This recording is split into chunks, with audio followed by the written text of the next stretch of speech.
안녕하세요. 매일 아침 말씀 묵상에 오신 여러분을 환영합니다. 제5과 내 문 안에 유하는 나그네.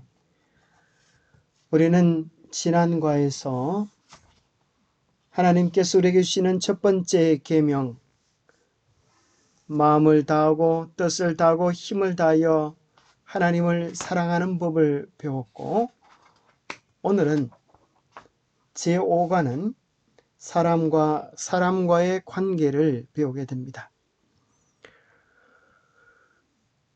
10월 24일 일요일, 너희는 마음의 할례를 행하고 너희는 나그네를 사랑하라. 전에 너희도 애굽 땅에서 나그네 되었음이니라. 신명기 10장 19절 말씀. 생각할 문제, 언약을 깨뜨린 이스라엘과 어떻게 재언약을 이루어 주셨는가? 이스라엘에게 하나님께서 진정 원하시는 것은 무엇이었는가? 오늘 우리에게 주는 교훈은 무엇인가? 언약을 깨뜨린 이스라엘과 하나님은 어떻게 다시 재언약을 맺어주셨습니까? 신명기 10장입니다. 그때 여호와께서 내게 이르시기를 너는 처음과 같은 두 돌판을 다듬어 가지고 산에 올라 내게로 나오고 또 나무개 하나를 만들라. 내가 깨뜨린 처음 판에 쓴 말을 내가 그 판에 쓰리니 너는 그것을 그 궤에 넣으라 하시기로. 내가 조각목으로 궤를 만들고 처음 것과 같은 돌판 둘을 다듬어 손에 들고 산에 오르매 여호와께서 그 총의 날에 산 위 불 가운데서 너에게 이르신 십계명을 처음과 같이 그 판에 쓰시고 그것을 내게 주시기로. 내가 돌이켜 산에서 내려와서 여호와께서 내게 명령하신 대로 그 판을 내가 만든 궤에 넣었더니 지금까지 있느니라. 하나님께서 이스라엘 백성과 거룩한 언약을 맺기 위하여 친수로 십계명을 기록하시고 이스라엘 백성들에게 주셨습니다. 그런데 그 십계명을 가지고 모세가 내려올 때에 이스라엘 백성은 그 시간도 참지 못하여 금송아지를 숭배하고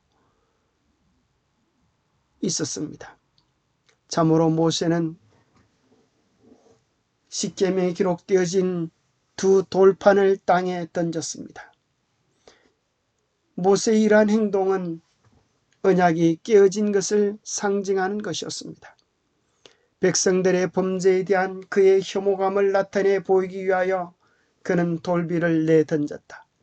그러자 그것은 백성들의 목전에서 깨어지고 말았다. 그리하여 그들이 하나님과 세운 언약을 깨뜨린 것처럼 하나님께서도 그들과 세우신 그분의 언약을 파기하셨다는 것을 나타내었다. 그러나 하나님께서는 이제 그들과의 언약을 파기하시고 다시는 모르는 체 하지 않으시고 다시 언약을 맺기 위하여 하나님께서 모세에게 처음과 같은 두 돌판을 다듬어 가지고 오라 명하셨습니다.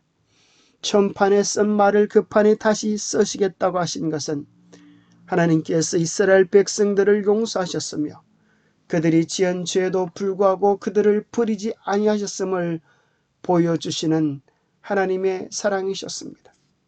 하나님께서 그들에게 진정 원하시는 것은 무엇이었습니까? 하늘과 모든 하늘의 하늘과 땅과 그 위의 만물은 본래 내 하나님 여호와께 속한 것이로되 여호와께서 오직 내 조상들을 기뻐하시고 그들을 사랑하사 그들의 후손인 너희를 만민 중에서 택하셨음이 오늘과 같으니라.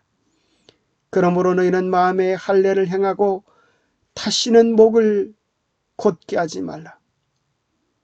하나님께서 이스라엘 백성들을 용서하시면서 언약을 새롭게 하시면서 이제 너희 마음에 할례를 행하고 다시는 하나님의 계명을 저버리는 슬픈 경험을 하지 않게 되기를 당부하셨습니다.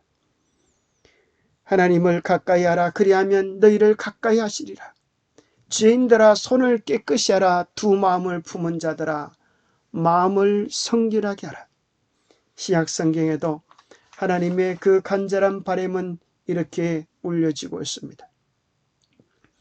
우리가 어떻게 마음을 성결하게 하고 손이 깨끗한 자들이 될 수 있을까요? 할례를 통하여 하나님께서는 새로운 언약의 징표로 삼아 주셨습니다. 본문에 포피, 마음, 목과 같은 여러 가지 이미지가 등장합니다. 그럼에도 불구하고 메시지는 분명합니다. 할례는 언약의 표징이었습니다. 하지만 그것은 외적인 표징에 불과했습니다. 하나님께서 진실로 원하신 것은 그들의 외형적 표징이 아니라 사랑이 포함된 마음을 원하셨습니다. 이스라엘 백성에게 할례는 표피를 뱀으로 말미암아서 이제는 죄악된 생애를 끊고 하나님의 새 백성이 되어지고 새 백성의 삶을 살아가는 하나님의 바람과 당부이셨습니다. 영감의 교훈입니다. 하나님의 약속의 성취, 한 영혼이 회개하고 하나님을 사랑하고 그 계명을 지키기를 배우는 때마다 또 새 영을 너희 속에 두고 새 마음을 너희에게 주시겠다는 하나님의 약속이 성취되는 것이다. 인간의 마음에 일어나는 변화, 곧 인간의 품성의 변화는 살아계신 구주께서 영혼을 구하시려고 역사하고 계심을 보여주는 기적이다.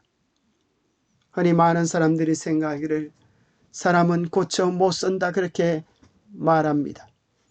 태어난 기질대로 자기의 소욕대로 평생을 살다가 죽는다고 이야기합니다. 그러나 하나님께서는 우리를 포기하지 않으시고 새 마음과 새 영을 주셔서 새롭게 창조하시겠다고 하셨습니다. 하나님의 뜻을 등지고 배반한 우리들이 어떻게 새롭게 될 수 있겠습니까? 우리의 노력과 결단은 썩은 새끼줄처럼 무익합니다. 우리에게 주어지는 한 가지 유일한 소망이 있는데 그것은 예수 그리스도를 우리의 개인의 구주로 영접하고 주님과 더불어 살아가는 삶입니다. 그대가 자신을 그에게 바치고 그를 그대의 구주로 받아들이면 그대의 생애가 아무리 악하였을지라도 그의 공로로 인하여 그대는 의롭다 하심을 얻는다. 그리스도의 품성이 그대의 품성을 대신하게 되고 그대는 죄를 도무지 범하지 않은 것처럼 하나님 앞에 받아들이는 바 됐다. 그렇습니다. 우리 자신을 온전히 주님께 바치고 예수 그리스도를 우리의 개인의 구주로 영접할 때 우리의 생애가 아무리 악하였다 할지라도 예수 그리스도의 공로로 인하여 우리는 의롭게 되어지고 구원받는 하나님의 자녀가 되어지는 것입니다. 그러나 하나님의 은혜는 거기서 끝나지 않습니다. 더 놀랍고 감사한 사실은 그리스도께서 지속적으로 우리 안에 거하셔서 우리의 삶을 변화시켜 주신다는 것입니다. 이뿐만 아니라 그리스도께서는 마음을 변화시키신다. 그는 믿음으로 말미암아 그대의 마음 가운데 거하신다. 그대는 이 그리스도의 연합을 믿음으로 말미암아 또는 그대의 마음을 항상 그에게 바침으로 말미암아 유지해야 할 것이다. 그대가 이렇게 하는 동안에는 그는 그대의 원하고 행하는 것을 당신의 기쁘신 뜻대로 하게 하실 것이다. 예수 그리스도를 마음의 구주로 모신 다음에 지속적으로 그리스도를 우리의 마음의 주인으로 모시고 그분과 교제할 때 우리의 마음은 그분의 충만한 사랑으로 가득 차서 그리스도의 베푸시는 사랑으로 우리는 이웃을 사랑하고 변화된 새로운 삶을 살아갈 수 있게 될 것입니다. 마치 밀가루가 누룩으로 인하여 변화되는 것 같고 썩은 냄새 나는 땅이 심겨진 꽃으로 인하여 향기를 피우는 꽃을 토해내는 것과 같습니다. 예수 그리스도와의 살아있는 교제가 우리가 할 수 없는 그 위대한 일을 우리 안에서 이루게 하는 것입니다. 우리의 마음의 할례를 행하고 예수 그리스도를 마음의 구주로 모시며 동행하는 귀한 생애가 되시기를 축복합니다. 기도하겠습니다.